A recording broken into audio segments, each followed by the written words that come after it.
Vice Chair of the Metropolitan Council, and I call the meeting to order, the regular meeting of the council. It is Wednesday, January 11th. The first item is approval of the agenda, and if there are no changes to the agenda, we can move on. Are there any changes requested on this agenda? Seeing and hearing none, we'll move on to approval of the minutes from December 14th. Is there a motion and a second to approve the minutes?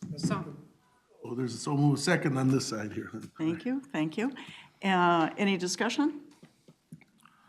Seeing and hearing none, I'll take a vote. All those in favor of approving the minutes, say aye. Aye. The motion passes and the minutes are approved. Thank you. At this point, it's the opportunity for members of the public who wish to address the council on items that are not on the agenda. We do not have anyone signed up today to speak, so we will move on into our business. The first item is consent. We have 6 items on the consent agenda. Is there a motion and a second to approve the consent agenda? Johnson moves. Is there a second? Second. Thank you. A motion and a second. All in favor say, any discussion first? No? All in favor say aye. Aye. Opposed? The consent agenda is approved. So moving on to non-consent, we'll hear from the standing committees. First is Community Development. Councilmember Lilligren. Yeah, thank you, Madam Chair. Community Development brings 2 items forward. The first is for approval on the non-consent business agenda. First is item 2022-340. It's to award $2.1 million in Livable Communities Tax-Based Revitalization Account grants to support 6 redevelopment sites in the cities of Brooklyn Center, Minneapolis, North St. Paul, Rogers, and St. Paul. Committee council members, Madam Chair, upon completion, the projects are expected to result in 78 acres of contamination cleanup with an annual tax base increase of $2.3 million. That includes over 700 full-time equivalent jobs added and retained, and over 106 new affordable housing units, including 23 units affordable to households earning below 30% of the area median income, 50 units at 50% of the area median income, and 33 units at 60% of the area median income, and over $400 million of leveraged private investment. Madam Chair, I move that the Met Council award the 6 tax-based revitalization account grants totaling $2,077,600 as shown in Table 1 in the business item, and to authorize the Community Development Division Director to execute the grant agreements on behalf of the council. Thank you. There's a motion. Is there a second? Second. Thank you. Any discussion on this motion and second? Seeing and hearing none, all in favor say aye. Aye. Opposed? Motion carries. Thank you. And back to you, Yeah, Councilmember Lilligren. thank you, Madam Chair. This is business item 2022-341. It's to award $3.5 million in Livable Communities Local Housing Incentive Account grant funds to support 4 multifamily rental and 5 single-family ownership development projects. We'll have a potential amendment to this as we go forward.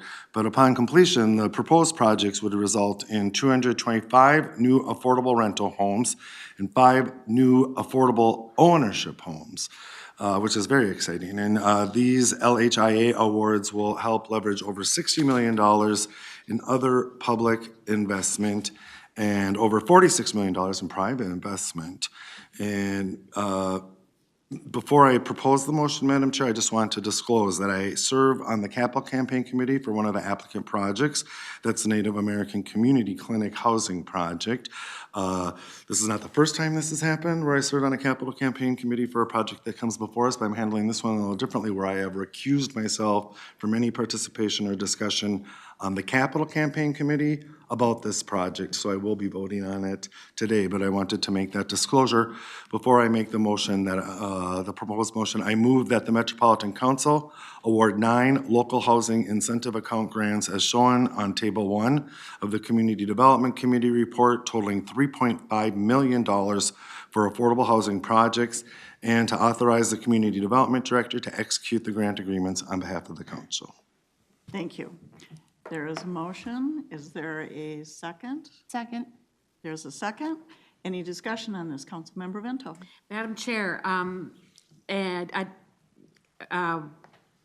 want to cover the following proposed amendment. After the CDC took action on the proposed funding awards, and it was posted for the council's agenda for today's meeting, council staff heard from one of the applicants that they would no longer be moving forward with their application. That applicant is number 6 on the list in Table 1 of the proposed action, the Twin Cities Habitat for Humanity project from Ramsey County CED for $400,000. I propose that we remove the project from the award list and correct the proposed action accordingly. This includes reducing the number of single-family grants being awarded and correcting Table 1. Therefore, Madam Chair, I move to amend the proposed action as follows. For the proposed action, point 1, amend the language to read, award for multifamily rental and for single-family ownership local housing incentives account grants as shown in Table 1 totaling $3.1 million. In Table 1, strike the Ramsey County CED project for $400,000, change the subtotal ownership to $600,000, and the total to $3,100,000. Thank you. So there is an amendment that has been proposed. Is there a second? Second. There's a second. Okay, any discussion on the amendment? Seeing and hearing none, all in favor of the amendment, say aye.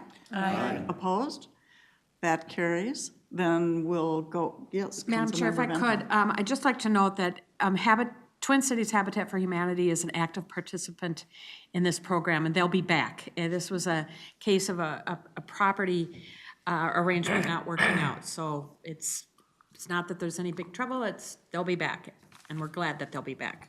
They do great work. They do great work. Thank you for that. Any other discussion on that?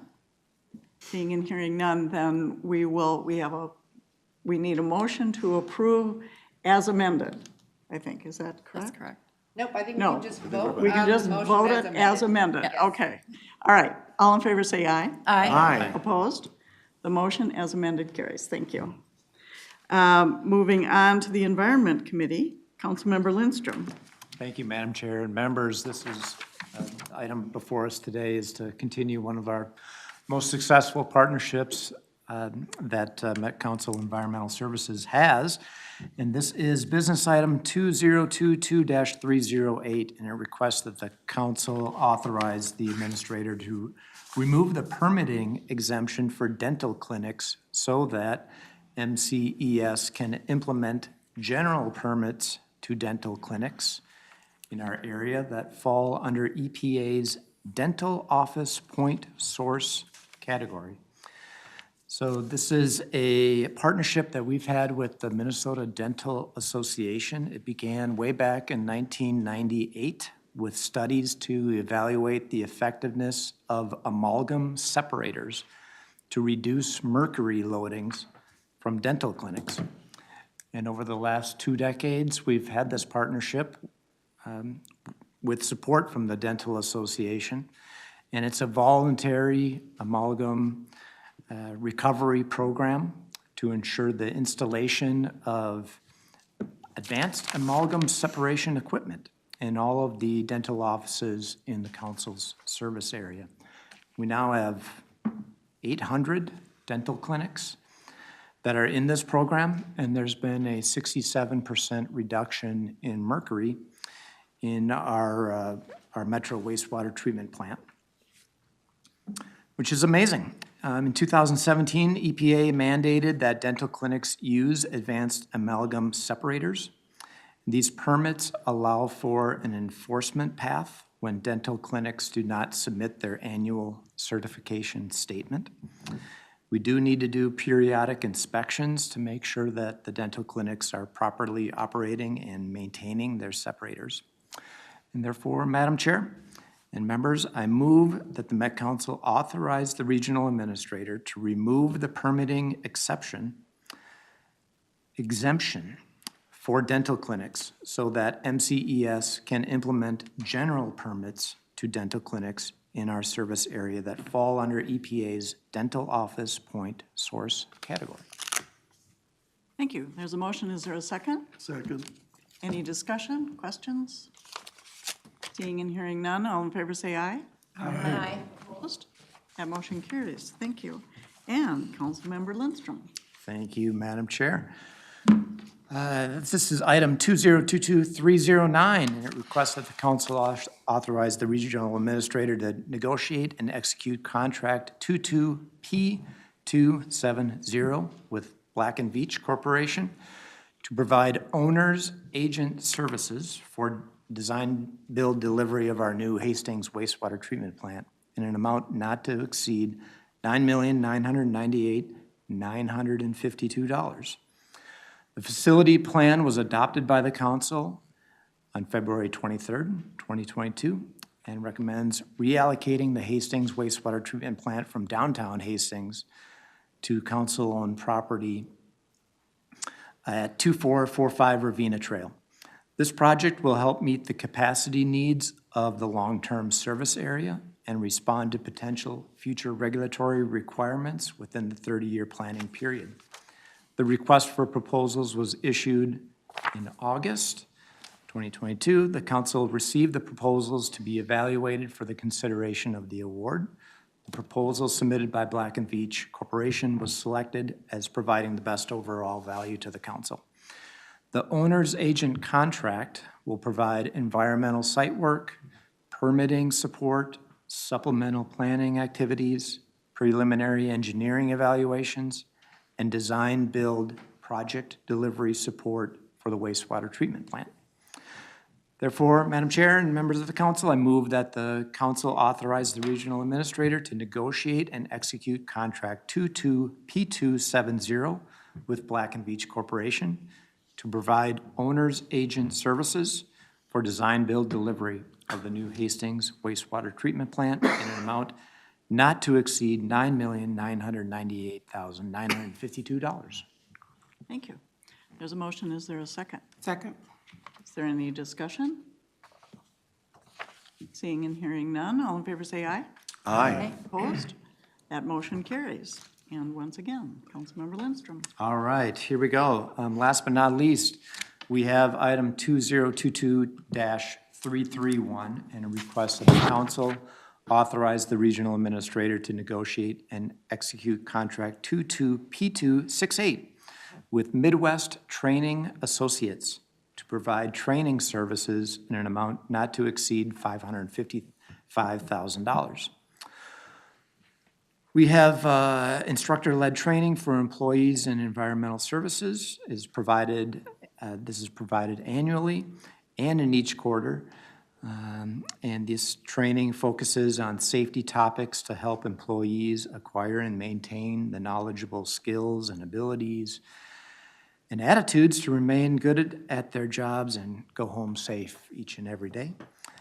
The Environmental Services, Environmental Health and Safety Department identifies the safety topics and employees must be initially trained on and re-qualified on, and establishes the frequency at which the training must be provided to employees to ensure compliance with regulatory requirements.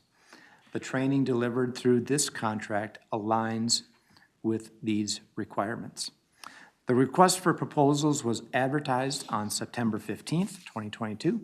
The council received 2 proposals and reached consensus that the proposal submitted by Midwest Training Associates is the most advantageous to the council.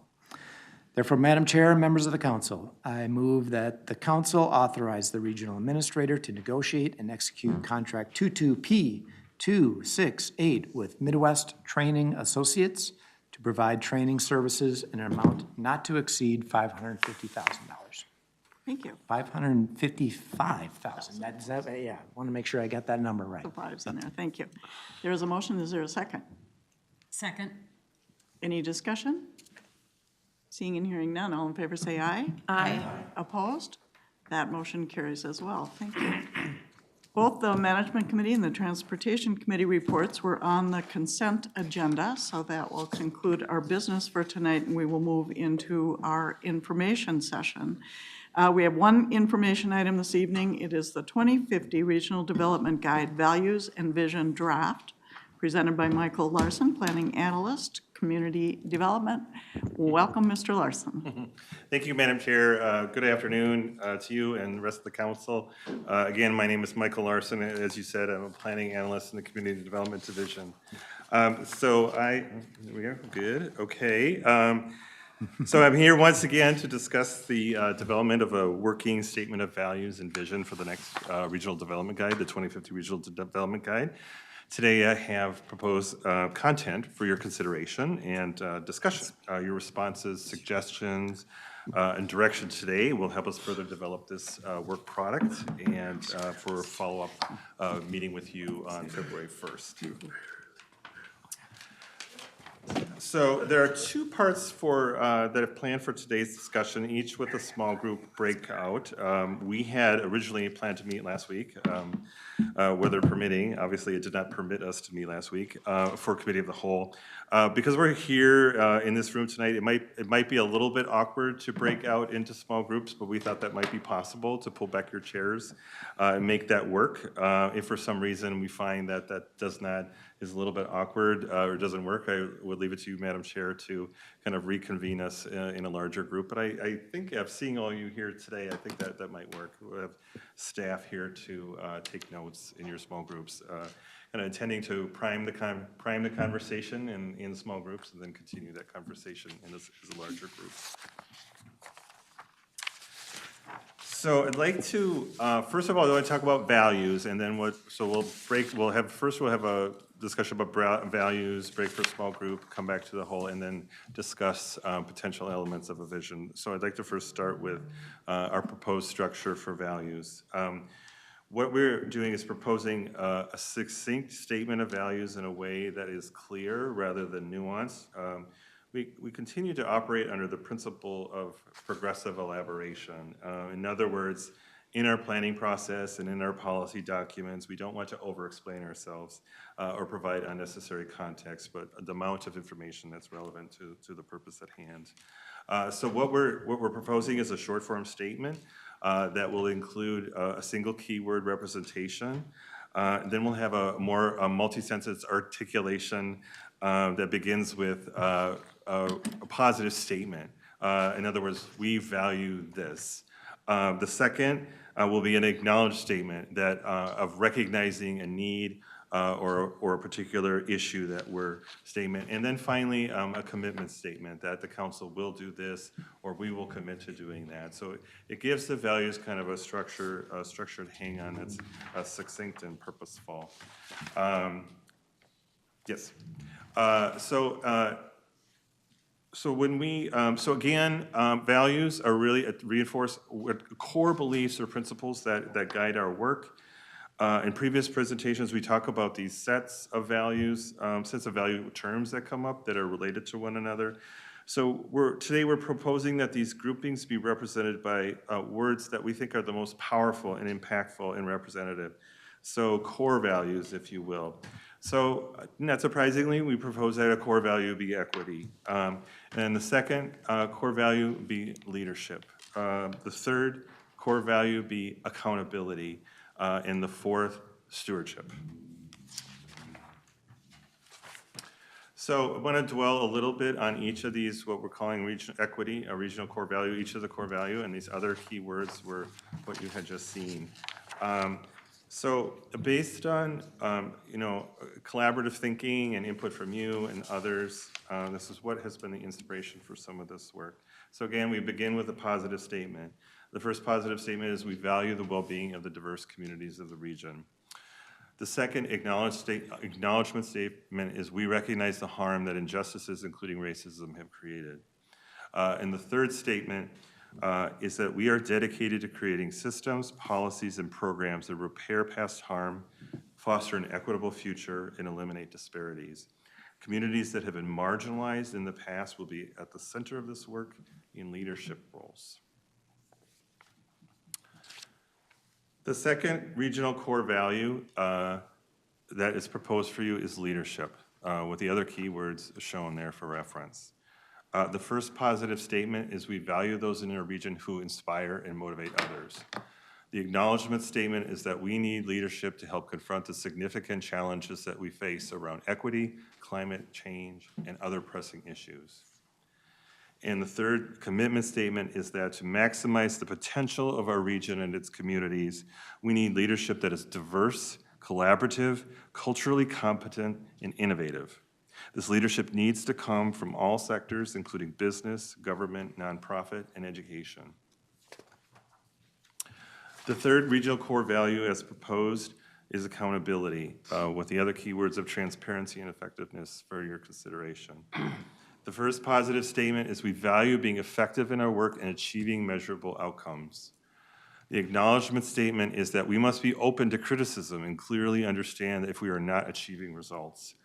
And the third commitment statement is we recognize that we can only be successful in partnership with others. We will be transparent and flexible so that we can change course. The fourth regional core value is stewardship, with the other keyword considerations of sustainability and resilience. The first positive statement is that we value our region's natural and economic resources. The second acknowledgement statement is we recognize that our resources may be vulnerable over time to changing conditions, including from climate change.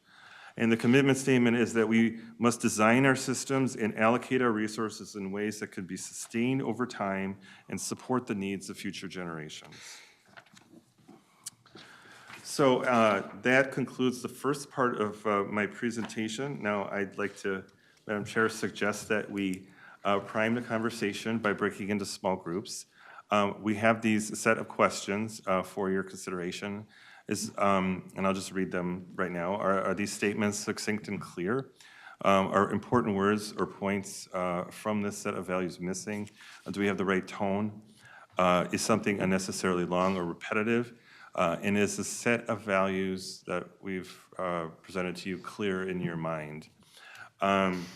So, Madam Chair, I'd like to propose now that we take 10 minutes to pull back with the colleagues that are closest to you and have a small group discussion to hear amongst each other what your initial reactions are, and then we will come back as a full group to continue that conversation as a whole. Thank you for that. How many groups do you think would be Well, I appropriate? believe we have 12, so we could do 4 groups of 3. Okay. Or 3 groups of 4. We do have 4 staff available to assist, so, Okay. yes. So however you like. Okay.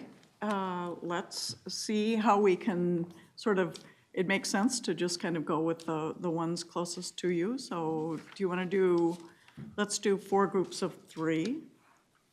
No, let's do 3 groups of 4 since we have staff here for that. And we'll split up, pull our chairs back, and then we'll reconvene in 10 minutes. I'll mind the time, and I'll invite the staff to come up and choose a group of their liking. Great. And all they're to do is just to record for documentation purposes. Okay. Only for 20 minutes? Okay. Here, do you want to come and join us? Okay, cuéntanos. Yeah. It's good for you. We saved a chair for you. And I can, I'm not taking. I'll be on that side. Nice to meet you. You're better dressed than any of. I drove Over there? tried for winter's riding. Really, it looks like you and Reva coordinated your. Yes, we got the medal over there.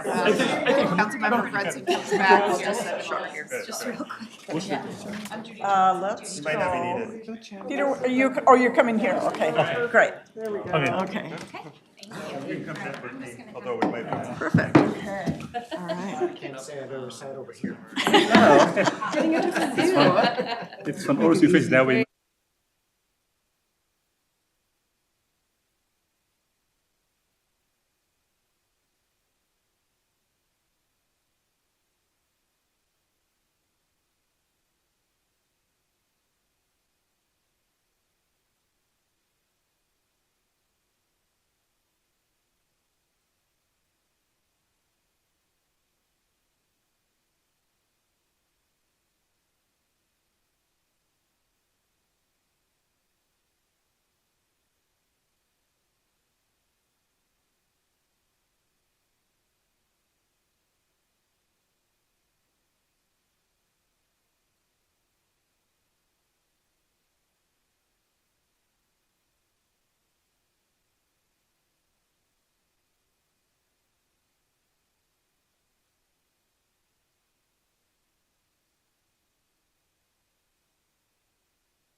Even though they're both true.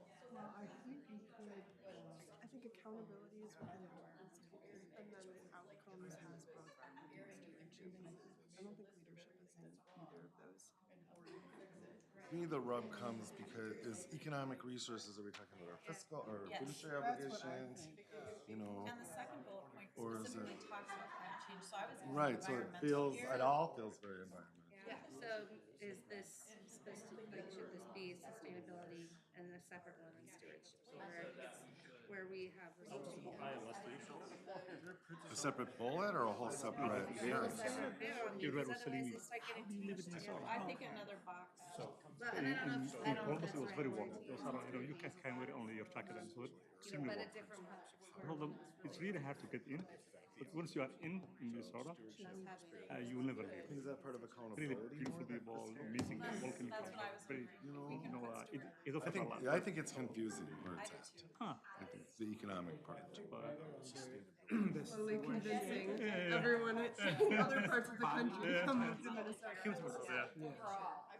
Really, as we are looking for talent, because now we are really one Metropolitan behind. Statement, I don't know if that would fit, because I think they want it divided with the four different things. That's why really Leadership. this one and put making the decision globally now. It's helpful to bring that talent here, where people can really create companies, where people can work, where people can go to school, and then keep that talent that other states do. You know, like instead of in Washington, Seattle, they do that a lot. They bring out exceptional talent and then they keep that talent in North Carolina. Integration and collaboration. Yeah, the last point, I mean, the last point kind of gets to what we're, is more, you know, I'm sure we've all had this experience talking to non-government people, and we use the The word economy, the resources. natural resources. So I sort of say resources is either money or people. Spotlighting that under the stewardship. So I wonder, in that if we're gonna talk about the, Word that comes to mind. we just, and allocate our But I financial think what resources Wendy or was something also like saying is that. not just on the values, it's the overall Like, once that get, that last statement. I think that. and we change something in the stewardship. Okay, I'm comfortable. I don't know.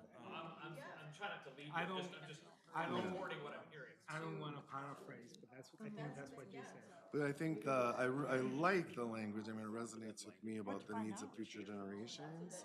So I always want to keep that in the stewardship, you know, pull out allocate our resources, but that there's some reference to our systems. We design our systems in ways that can be sustained over time, and so just sort of strike those middle analogies. But then add something about it, the allocation.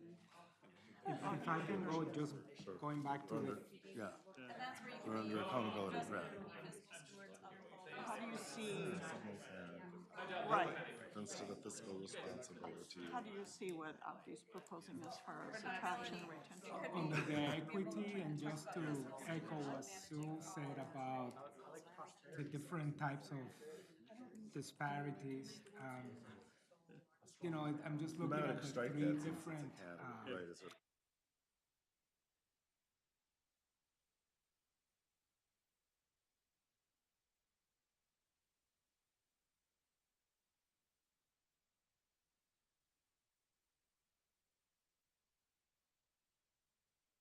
Yeah, economic okay, don't know addition that I to, know States, the right word. economic disabilities, city of New etc., York. in addition Can you to imagine race.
I need a couple more minutes. Okay. I really want to take a break. So let's move back and have, wow, clearly this is a compelling conversation. Because I feel like this is my one chance to do it. I guess we'll see these.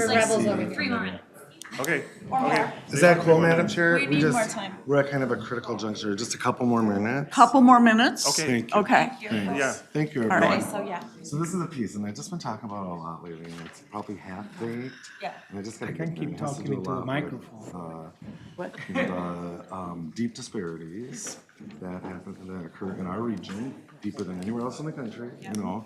And they just continue to grow rather than, be addressed. And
Knew ahead of time. thank you, thank you. You're a rock star. You cut all of that. That was, Bring home a box of there you go. You Thank can you. be Robert again. break midday. Thanks for putting up. Thank you. Okay, let's bring our group back together again. Ritual. Vivek, how would you like to proceed? Thank you, Madam Chair.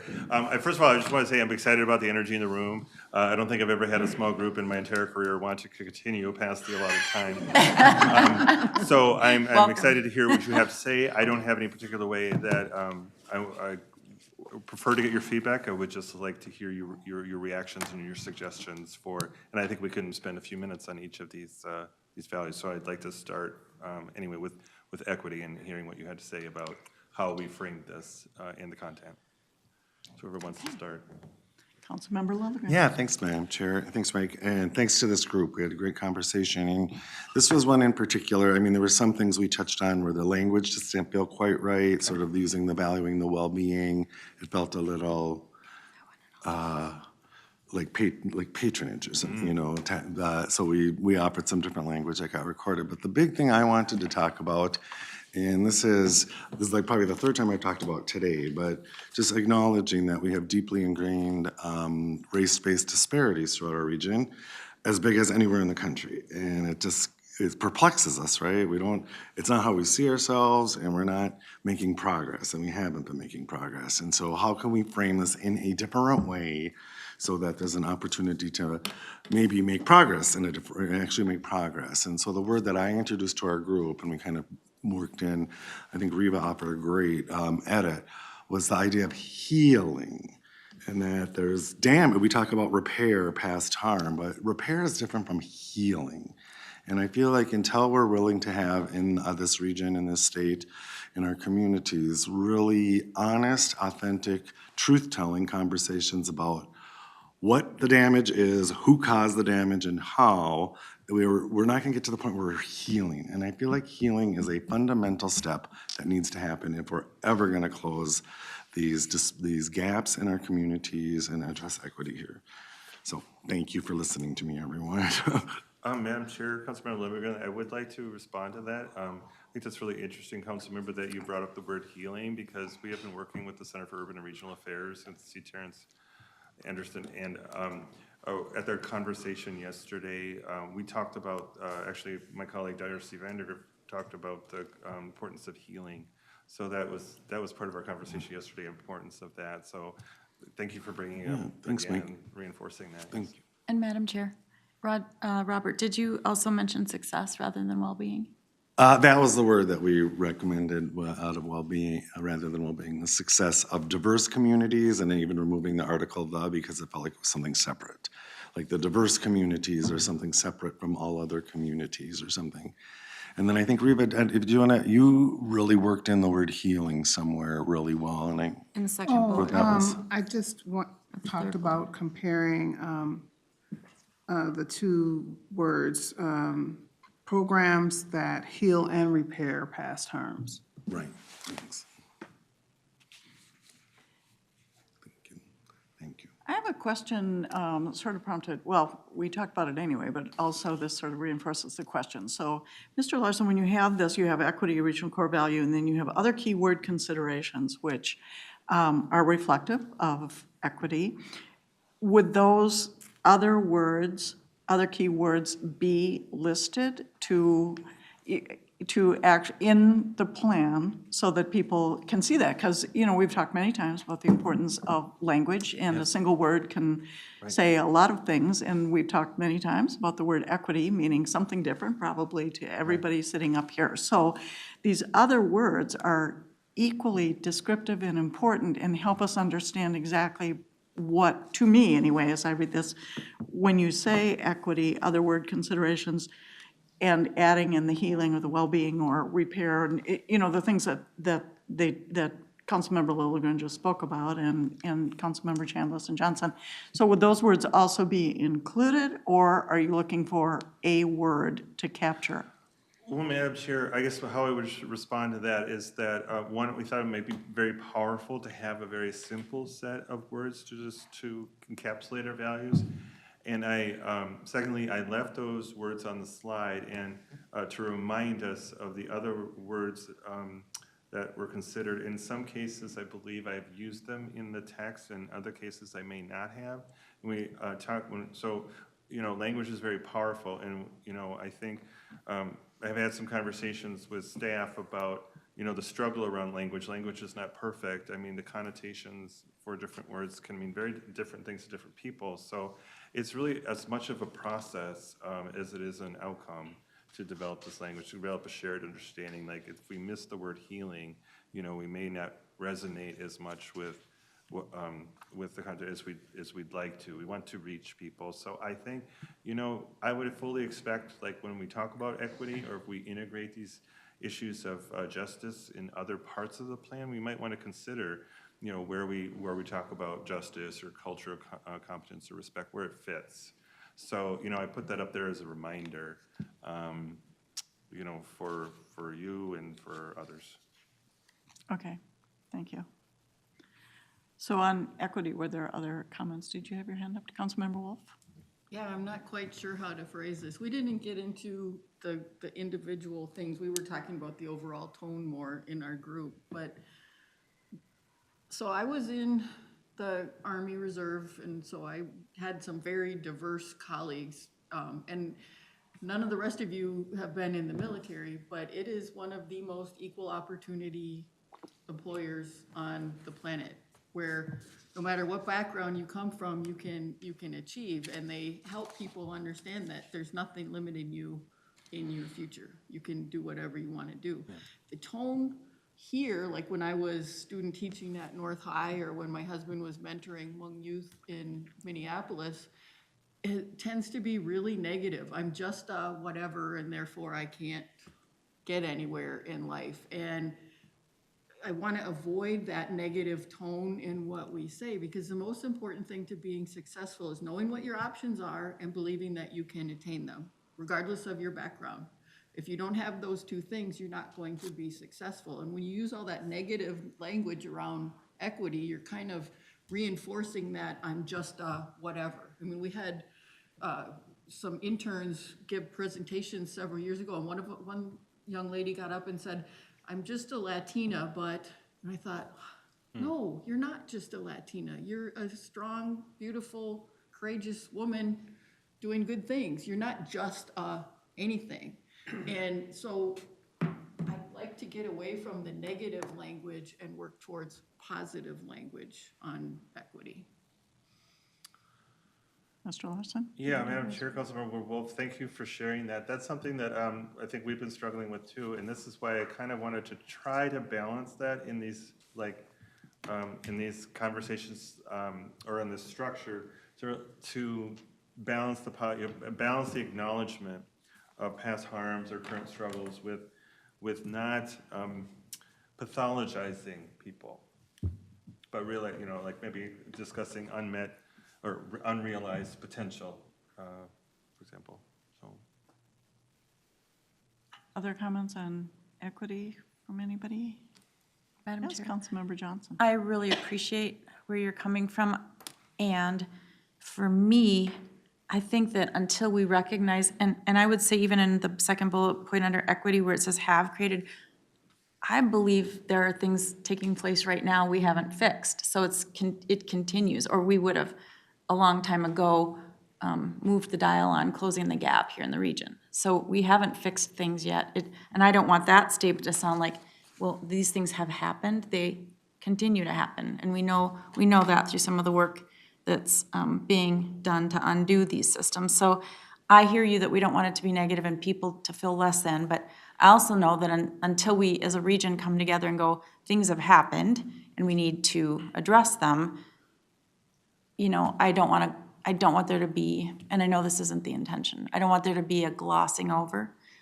I want us to just know where we have been and where we're trying to go, and it should lead to an optimistic future for success for all. So I just get nervous about not acknowledging what's happened and what continues to take place, because how are we gonna fix it if we don't do that?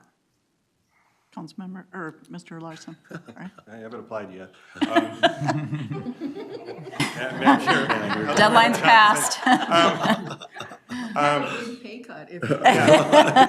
I do think there's more opportunity to be unabashedly positive in the vision statement. So there could be some balance created there in how we describe our vision for the future. So I just offer that for context.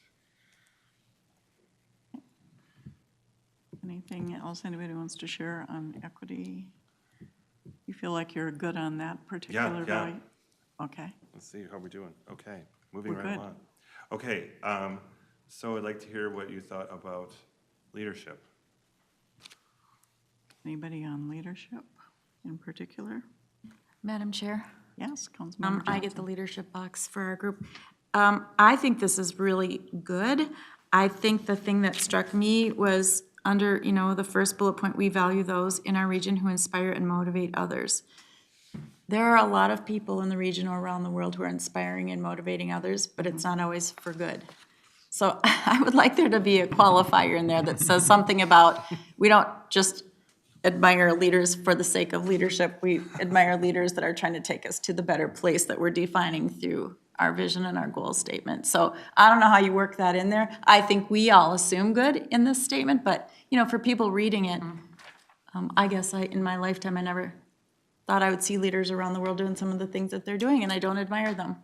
So I just wanted to be very clear here on that statement. And we had just talked about, being an authentic, credible leader to the stated goals or something that we are trying to achieve throughout the region. I think one of the words that came up when we were talking about leadership too was the word integrity, and the importance of that word in leadership, and perhaps that ties in, Councilmember Johnson, with what you're saying. And it was also pointed out, the first, we value those in our region who inspire and motivate others, but we value those, we're looking also to attract and value innovation in others, not necessarily in our region, but drawing them to our region. As we all know that we need to continue to attract and retain people from all over. It's a small world. So did you want to add anything on that? You had a great deal to Yeah, say just on mention that. that. Okay. Basically, how can we position the region to be globally attractive region that really attracts talent, investment, and tourism. And many of you in the council know me, my passion about making the region really more more, I think, globally faced region that really brags about itself. And we are in Minnesota, culturally, we are kind of, we're not good at bragging about ourselves, but I think we're a great region, and we, how to sell the region externally and globally. Councilmember Wolf. Thank you, Madam Chair. I'd like to follow up on what my colleague said, because we do have a wonderful region with a diverse economy and amazing access to natural resources. To me, that second bullet comment is really, really negative, and we should be talking positively about continuing to improve what has already been done, rather than, oh, we've got all these challenges, it's such a terrible place, kind of a attitude, because, come here for the bad weather and the high taxes and stay for the racism and climate problems, it just, that's not a slogan that we would want to sell our region, Mr. Larson, did you have a comment? Madam Chair, Councilmember, that's a fair point. We can think about, again, it's, trying to balance, positive and negative. So maybe we could kind of beef up that first statement, or, I think it's that balance between acknowledging and I don't recommend your suggestion as a slogan for the region. But that's how it reads right now. Yeah. Thank you. I think when I was reading these, my initial reaction was, and in talking about this, it's really helpful, but it sounds a little defensive, and maybe a little more defensive than we want to sound. And going back to what's being said here, let's be a little bit more positive about what we offer rather than defensive, because those are the things that we're trying to address. So, other comments on leadership? No? Right. Good on that? Next, accountability. Hopefully, maybe somewhat positive. Councilmember Barber. Thank you, Madam Chair. So our group talked a lot about this, and kind of some of the things that are actually conflated between accountability and stewardship. So stewardship, when you look at it here, it's really focused on climate change and environmental sustainability and things like that, which are one of the things clearly that we're concerned about and wanting to work on. But we also have another job, and that's sort of the fiscal responsibility to our constituents. And so what we were thinking would be good under accountability to work that part in, so really kind of a focus on responsibility, where we understand their fiscal and fiduciary responsibility is a responsibility towards our constituents, that we have another role in all of this. And it just needs to be captured somewhere.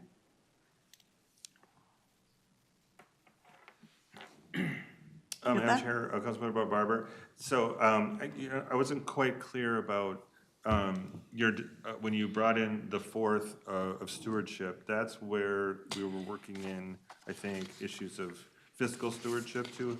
Tell me, I wasn't quite clear, why you wanted it. It doesn't read that way. It reads really focused towards climate and environmental. Okay. Maybe stewardship isn't the right word necessarily for that. Maybe there's a different lead word, but that is one thing, but there is another level. I think they're both too important to make it feel like they're being mushed together. Right. Okay. And we were thinking, maybe you move stewardship up to accountability and then use sustainability, one of those other keywords, when you're talking about the environment. That's all we kind of, or we were trying to. Yeah. And it was a little bit of a struggle, because stewardship is a big part of our Thrive components. And I looked it up, and one of the definitions about stewardship is to thrive and manage wisely. So the management piece I see as the stewardship part, but the accountability is how we account for things, how we achieve our results. And then there was, in that third bullet under accountability, was partnership. And then for the stewardship, it's how we take care of, how we manage our resources, whether they be natural or environmental or economic. Thank you. Okay. Other comments on stewardship? Councilmember Gonzalez. Thank you. And I don't know if this goes within stewardship or accountability or leadership. I'm just trying to, I would like to see a stronger statement about not being shy about taking strong positions that are backed by evidence. And I'm just thinking about climate change, for example. We should say that it's real, and if you deny that climate change is happening, you're wrong. Say that in a way that incorporates that value. The same with COVID vaccines. Vaccines work, and if you don't get it, you're gonna get sick, and that's a fact. I mean, I think we should take positions that are backed by facts and don't be shy about expressing those and, telling people who have strong contrarian opinions that they're wrong. So I don't know how to phrase that, but that should be part of one of our values. We stand by the facts and we're gonna act on facts. And that's what's gonna guide how we operate in the future. Thank you. Anybody else have anything that they want to say, either on stewardship, accountability, or in general on this overall? No? Can you talk a little bit about about the overall timeline and how this is, clearly, this isn't the first time we've broken into small groups and had these conversations, and they're always lively, they're always interesting, and hopefully they're helpful as well. Yes, very helpful. So can you talk a little bit more about how this will evolve? Madam Chair, council members, I would like to take the feedback that I get today, do some additional reflection discussion at the staff level and bring back to you a revised work product for you to consider to use going forward as a working document. Like with other work products, they won't be finalized until they're part of the adopted regional development guide. But they should, you should feel confident or in what we develop to use going forward. Again, we can be refined over time. And I would assume that, again, when we have these discussions, sometimes, I know for myself, you go away and you sort of process what you heard and when thinking about this a little bit deeper, a little bit differently, or based on some of the comments that were made, that we would be free to offer them up to you and be in touch or question or whatever. Of course. Okay, good. Do you need anything else? I don't. I'm ready to move on. Okay, let's move on. All right, thank you. Okay, get my notes out here again. Okay, let's see here. Right, so I'd now like to turn to the four significant cross-cutting regional issues that we've discussed with you and have modified based on your input.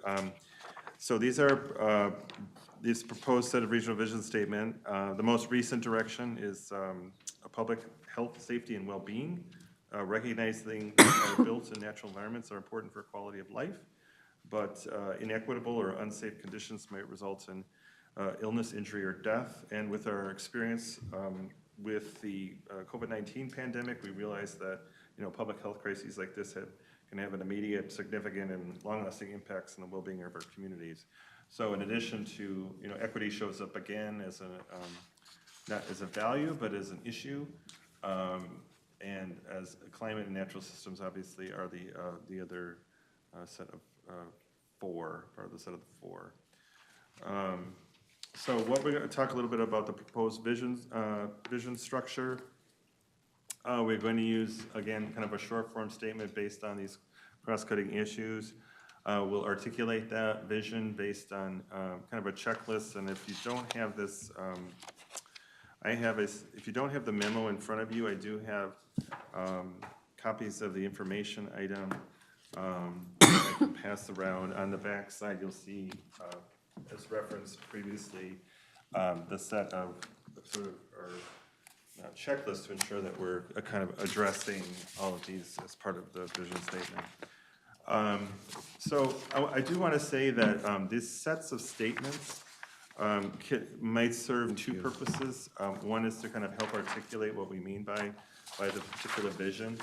They also might better serve as, or evolve into specific goals and objectives. I think when people talk about the vision for the region, they might have something fairly specific, when in actuality, they may be in service of a broader goal or a broader vision.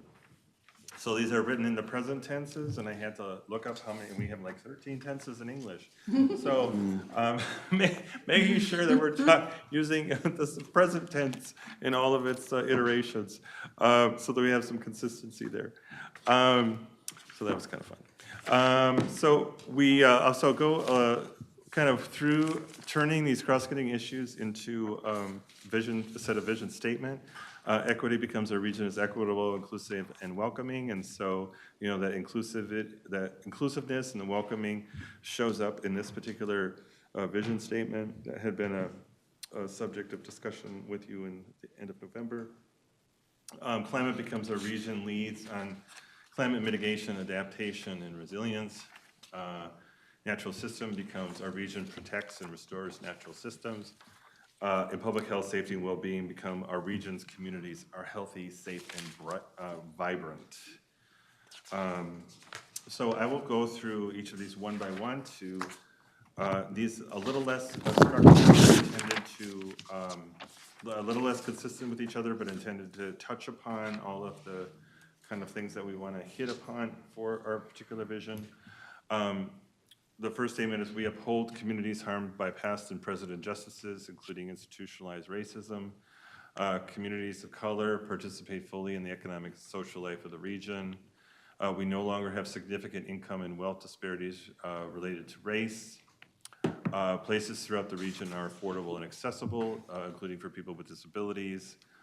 We are authentically welcoming to existing residents, newcomers, and immigrants alike. And the last is that we nurture opportunities for those with economic disadvantages. So again, some of those are meant for fuel for discussion, and could be part of some of that language could be part of our vision. Some of them might evolve into specific goals. The second is our second regional vision statement is our region leads on climate mitigation, adaptation, and resilience. The first statement is our most vulnerable communities are resilient to the negative impacts of climate change. We have eliminated or mitigated greenhouse gas emissions from all sectors, including transportation, development, and industry. Our region has effective and reliable transit, ride-sharing, and non-motorized transportation systems. Our built environment, infrastructure, and natural environment have adapted and are resilient to emerging climate-related stresses. And that's it for climate.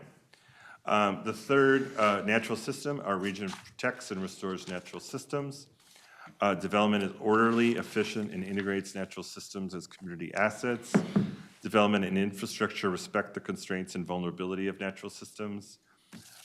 We protect surface and groundwater resources from contamination and unsustainable use. We protect high-quality landscapes and habitat, especially those significant to Native communities. And we preserve the highest quality agricultural land for food production. And I believe that's the last one for that. And the fourth, public health, safety, and well-being becomes our region is healthy, safe, and vibrant. Regional systems and services support the health and safety of our residents and workers. Cost-effective and equitable transportation alternatives provide reliable access to destinations. Our residents have safe and affordable housing choices throughout the region. Our residents have equitable access to high-quality open space, outdoor recreation, and trails. Our economic centers are vibrant and accessible, fostering collaboration and innovation. And our educational and economic partnerships nurture the competitiveness of our workforce economy. So, I'm thinking about, especially Councilmember Wolf comments about, whether our statements are framed in the negative. So, that's something I was thinking about as I was going through them, so I would appreciate additional comments in that regard. I do see that there's a fair bit of mix there. I think we do have an opportunity to talk as we craft our vision statement and refine our vision statement to, again, both balance the issues that we might face, but also the wonderful things about our region and the wonderful things that we expect in the future too. So again, I want to have you take some 10 minutes again with each other to kind of prime the pump, if you will, and then come back as we did with the values. The review checklist is not on the table, but at the back of your memo. Would like to know, did we kind of touch upon all of the checklist items? You know, we're trying to be mindful of kind of hitting all the dimensions. You know, do you see something that might be missing? Is this succinct and clear? Again, are there particular words that we would want to use? Tone, again, is it too negative? Could we reframe these things as positive? Is something too long or repetitive? I think you get the point here. Into just overall vision emerge in your mind when you think about these things as a whole. So I'm ready. Off you go. Back to our groups. Back to and your groups. Thank 10 you. minutes. All right. And if somebody wants to swap groups, just, we can mix and mingle here. Such a nice report. We're the rebels. Right.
should be somewhere, because that community is going through a Well, thank you lot for in the that. world.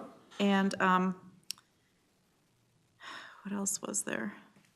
But again, I think Reva really made the point, and it was well taken, that we don't want to include it, we don't want to just like take a bullet point and water it down by, you know, a laundry list, but every group is important that is marginalized.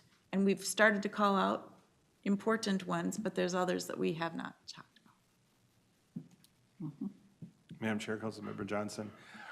You know, one of the things that we've been talking about in the 2050 Regional Development Guide is the opportunity to share stories or perhaps lived experience that represent our vision for the future. So that's another way to, I think, uplift communities in our region through that representation that way, acknowledgement. And I would just impress that if we start to list, which I think we should, then be inclusive, because we say we're going to be inclusive. Right. While highlighting the race, the race piece, not Absolutely. diluting it. Correct. I'm Madam sorry, Chair? could you, sorry, Councilman, could you repeat that? You know, I don't know, so one of the things we talked about, I mean, we call out institutional races, there's communities of color, and those are some of them, we don't want to dilute that part by just listing out there. You know, but if we're gonna start calling out other communities, differently abled or people with disabilities, there's an opportunity there to talk about. We talked about LGBTQ, women, you know, some others who,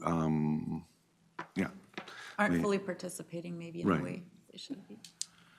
Madam Chair, Yes, Councilmember Rento. how do we talk about people who are struggling with mental health issues? there, yeah, another, yeah. That's a big part of Huge. what I'm seeing. Thank you. And that's the risk, I'm sorry, Madam Chair. So, Madam Chair, council members, I do want to bring up some feedback that I got from a colleague, and I appreciate the conversation you had about like listing people and are we watering down by kind of no longer emphasizing on race and that kind of thing. I think the idea, the criticism, I'm just wondering, I think like when we talk about communities of color participating fully in the economic and social life of the region, or anyone participating in the life of the region, I guess the thought was, who is defining what is a full participation on the region? What does that mean? And whether that's problematic to phrase it that way, or if there might be a different way to, you know, I think it's kind of like I brought up the analogy of inviting people to the table. You know, this analogy that we're at the table and that we need to invite other people. Well, it sort of assumes that, you know, you get to choose. Exactly. So it's sort of, you know, how do we get past that sort of maybe paternalistic language? And so it's something I struggle with, trying to write in a way that's inclusive, and sometimes, you know, it's sort of an art form, sort of relearning how to talk about this kind of thing. And so I'm wondering what you thoughts about that. Madam Chair? Councilmember Lilligren. Yeah, thanks, and thanks, Mike, for bringing that. I mean, I think this is really, it's gonna go to the heart of this whole conversation and matter. And, you know, I work in an organization in my day job that's really concerned with social justice and equity within the Native community. And so we kind of, we talk in terms of that people live the lives they envision for themselves. That Native people live the life that we envision collectively together, but it's our personal visions that we envision for ourselves, and maybe very different from the mainstream culture. And so that's how we differentiate it. I don't know if that's helpful. Thank you, Madam Chair. Thank you. Councilmember. Thanks, Madam Chair. And to that also, I'm not sure if that fits here, but also leveraging cultural assets of our communities, you know, whether Latino, Native, other communities who have really a lot to bring to the table, and celebrating that to be part of the regional economic system and identity. Councilmember Chambliss. Just tying off of what Councilmember Lilligren said, and something that is kind of new in how leadership is done is having the communities define and be a part of leading the vision to where they want to go throughout the process. That is fairly new, because a lot of times, you know, we say, okay, like the paternalistic, as you mentioned, we're going to help. And we're going to define, and then we're going to hand it off to them, and they're going to be happy. Well, it doesn't work that way anymore. We want to make sure that we're inclusive with the folks that are impacted in, and having them be leaders for their destiny. And then, of course, that they utilize other resources and partnerships to get that work done. Councilmember Vento. I'm going to have to leave here shortly. I just wanted to throw in, as it relates to the natural systems, I'd like us to make reference to the air in addition to the groundwater and surface water. It's pretty important. I mean, you think about today, you know, air quality, they're advising us not to be outdoors. Happened, you know, wasn't too long ago, we were dealing with smoke from California impacting the quality of the air in our area, and we have other air quality issues that are local. They're not coming from somewhere else other than perhaps companies that are using products that are risking our health and safety. So I'd like that to be included. We had a pretty intense discussion in our group, and I don't know what the answers are, but I think we have to have more conversations about some of these issues above and beyond what's it gonna say in our regional guide. But just kind of down to earth, you know, each other's perspectives. We don't get many opportunities to do that. And I think it would be really helpful. And I get a little emotional here. A very dedicated member of our council is going to be leaving. And he's leaving having experienced a life-threatening disease that is related to this conversation. And I hope that the next council remains committed to this portion of the vision. Thank you. Thank you. Now you're going to have us all crying. You're going to get us all crying. No, I'm sorry. No. Those are great points. Those are great points. I think on the equity thing too, we talked as well about how when you, if you call out some specific groups, where do you draw the line? And you can't call out every group. However, it's very important to recognize specific groups. I mean, that's a real challenge, and I don't know how you do that, especially keeping it concise and nuanced as you're trying to do. I really like what you said that staff had suggested to you perhaps when we were meeting in our small groups about storytelling.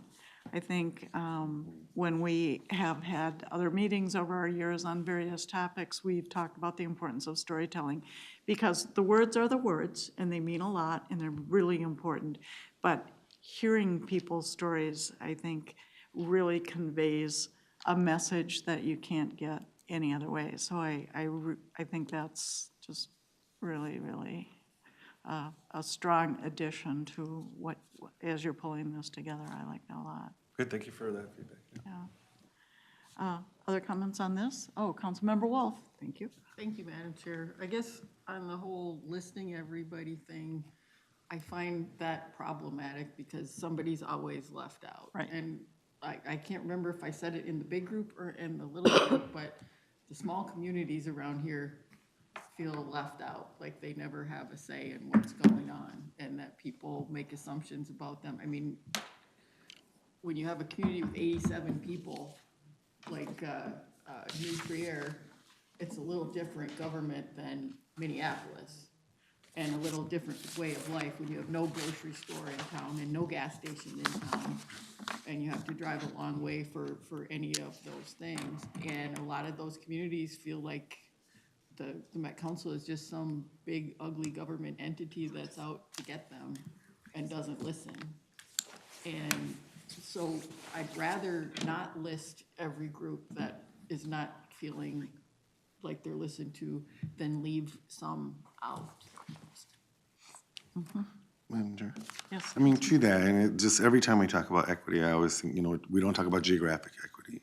And again, I don't want to dilute, I mean, we have issues of race that we need to address, deeply rooted issues of race, but that, it's always an issue, right, the geographic equity. And so I don't know if that's something that appears somewhere in here, if that's even possible in a regional development guide, but at least that's, even if people feel like we're a big ugly or a big monstrous unit of government, at least there's acknowledged within a leading policy document, right? And yeah, so I would just put that out there. Every time we talk about equity, I always see the lack of any reference to geographic equity. Councilmember Barber. Thank you, Madam Chair. To that point, I mean, one of the things, the keywords, it's a regional development guide. So I don't know that we have to call out geographic equity, but we need to make sure that whatever we're building in here works in some of our smaller communities, like, I mean, Councilmember Wolf and I will list off many that, I think of a Belle Plaine or Northern America, but it also has to work and be applicable to Minneapolis and St. Paul. And that's how we have to build this framework. And it is something I think that when the last round of the development guide was in going out to different communities, a lot of those smaller communities didn't feel heard, and because they didn't see themselves in it. And so it's a way that, it's however we present this and roll this out, that the language just has to work across the entire region. Madam Chair, Councilmember Barber and others, one of the things that came to mind as you were talking was the importance of relationship building and broadening our reach through our networks and broadening the effectiveness of our communications in such a way that maybe listing people is not important because we already have those trusting relationships developed. So it becomes more natural to refer to particular communities, as appropriate, rather than worrying about, have we gotten everybody? So that's something to think about, how we building that trust with the communities, whether it's, LGBTQ community, or if it's, small towns and agricultural communities in the region, or Native American communities, or entrepreneurs, or our partner organizations and such. May I? Anyone else? Anything else on this? Do you want to continue? Yeah, sure. I'd like to talk about climate. Oops, there we go.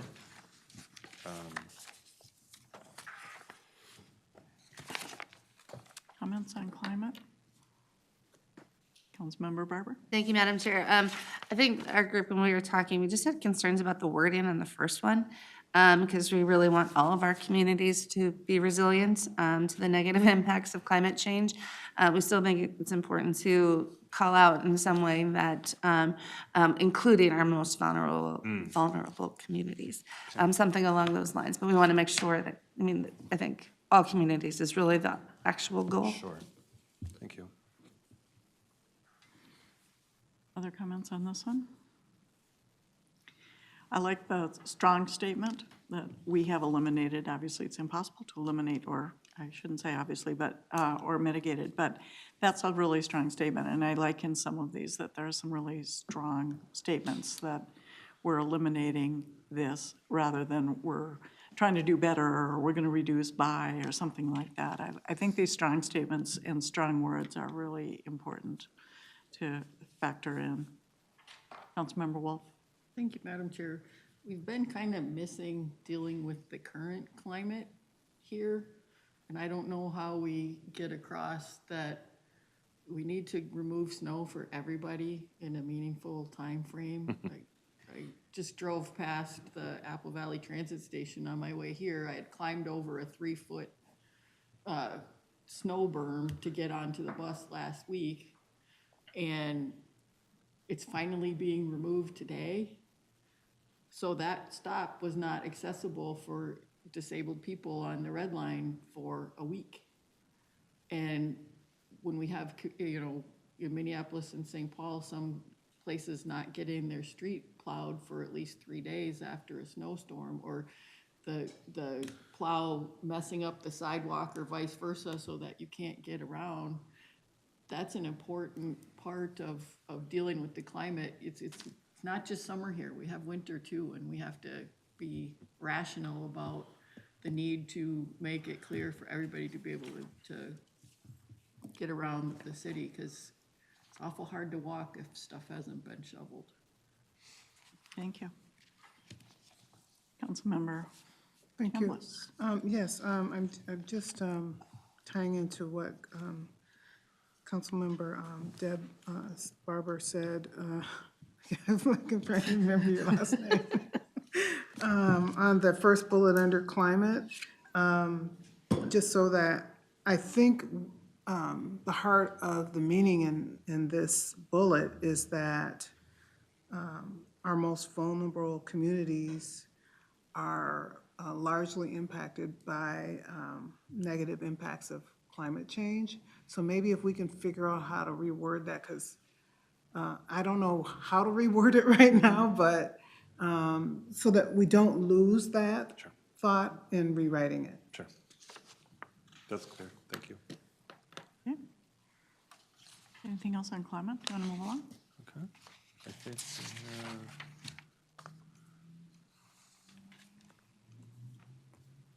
There we go. Some of this might be repetitive, but after consideration, but I'm curious to know what you think. Any comments on natural systems? Madam Chair?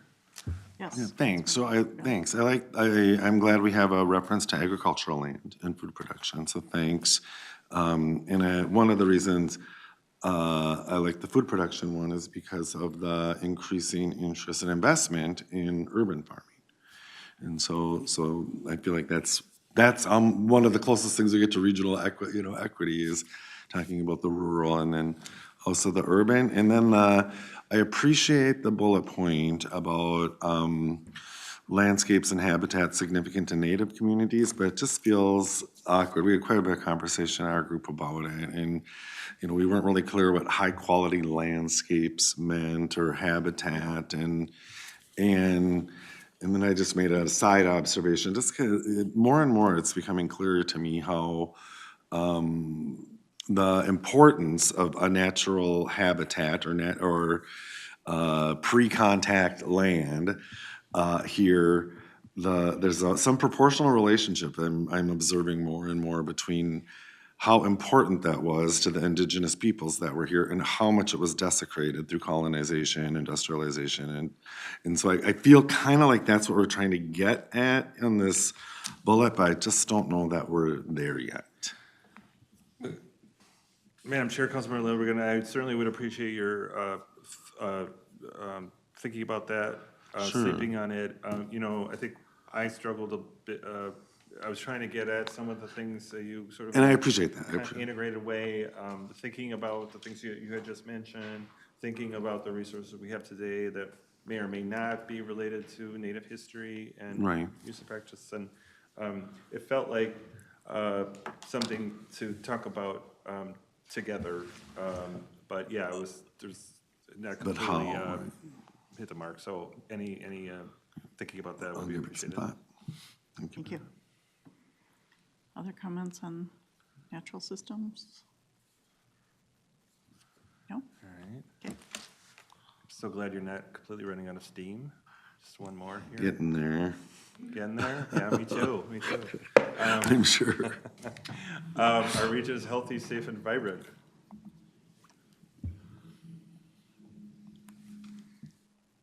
Comments?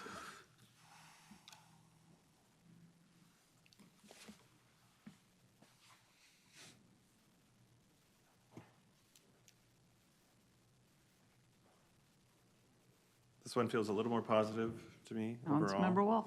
Yeah.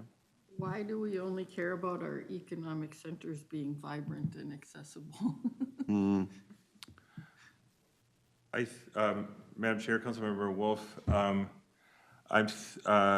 the genesis of this thought was that we have certain places throughout the region that have particular importance to the overall economy of the region. Certainly could be accompanied by something else that acknowledges, or the other economic places. Excuse me, I'm not finding the words. But thinking about, manufacturing centers, distribution centers, centers of finance, insurance, real estate, places that give our region a competitive advantage over other regions and are a source of economic growth. And the vibrancy of that are of, unique importance. It doesn't mean that it's, necessarily better, but I think, the vibrancy of other economic places throughout the region could be incorporated, and then I certainly can work on that or open to your suggestions about that. Madam Chair? Yes. I agree with Councilmember Wolf on this, and that kind of rubbed me a little as well. And I get what you're saying, Mike, and I think it's important. But this is a 2050 regional development guide, right? And our economy is evolving. It's evolved so much in the last 3 years, where things are home-based, high quality internet access. It could be something that contributes to economic vitality. And so I don't know. It did feel a little like it was picking winners and losers, and that really it's about economic activity, as vibrant and accessible. And Yeah, Madam Chair and Council Members Lilligren and Wolf, I think that's a reaction that we got with Thrive MSB 2040 too, when we tried to describe the certain places throughout the region that may have an oversized importance in terms of metropolitan GDP.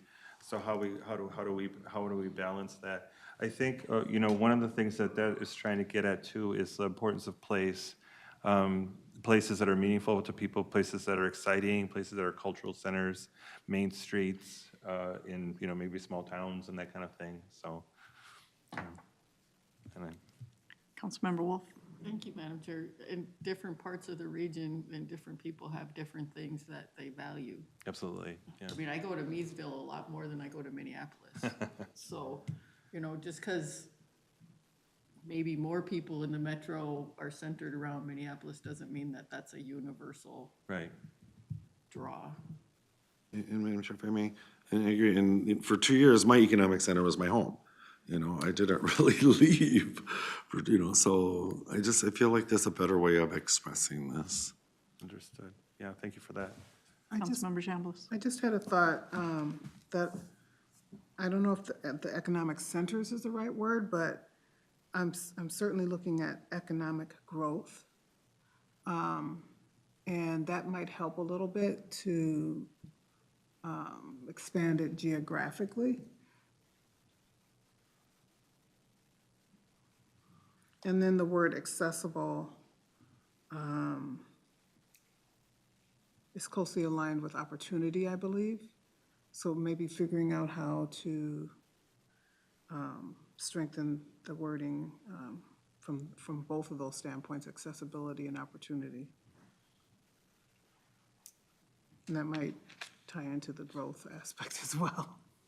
So, council members, it sounds like, Madam Chair, council members, it sounds like I have a few different ideas from you about how to sort of take that place-based kind of economic and kind of tease it out a little bit so that we're kind of addressing the different types of places that are important.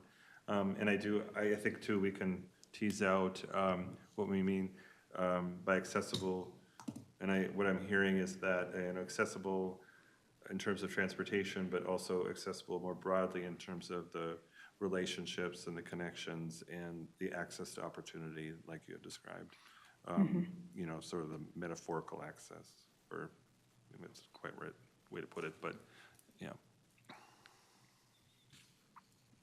Councilmember Musi. Thank you. I just want a quick note on the economic centers, also acknowledging that culturally oriented economic centers, like for East African community, they have, I go to the Carmel Mall more than I go to Mall of America. So for some people, really having that kind of a culturally unique place there where you can find your ethnic food means all the world to you. So how can we also incorporate those kind of centers, like Mercado, center of the world, global market, thanks to Councilmember Ligaram and his work in that. So those spaces are really key, vital economic centers as well. Good point. Thank you. Other comments on this? Okay. All right. Well, Madam Chair, I think That's what we have for you today. Again, we have rescheduled Equity Advisory Committee meeting. We were originally going to meet with them in December, but that meeting was canceled due to its proximity to the holidays. So we will be sharing what we've shared with you today, as well as the feedback that we've gotten from you. We have another opportunity to engage the Transportation Advisory Board, and we'll come back to you February 1st at Committee of the Whole with a revised draft based on your feedback today. Then I think at that, hopefully, as we get some refinement on that, we'll be able to pivot towards developing specific goals for the plan. And finally, I just want to say how much I appreciate the energy and ideas and feedback. I appreciate your entrusting me to work on this with you. So thank you. Thank you. Thank you for your presentation, and it's really interesting, and it's interesting to see how this is evolving, because this isn't the first conversation we've had, of the first small group conversations we've had. So thank you for respecting our opinions, and to you and staff for taking what we say and then incorporating it and moving forward. Thank you on that. Very good. I just want to mention, he's also expert in African urbanization, so I appreciate that one as well. So, thank you. Okay, all right. That is going to bring us to the end of our business. Do council members have anything they'd like to report on? No? Regional Administrator Bogie? I'll pass. Okay. Ann? I'll pass. Okay. I think that we are then, thank you, Sandy, for filling in for us. We appreciate you being here. And the meeting is adjourned. Thank you, Madam Chair.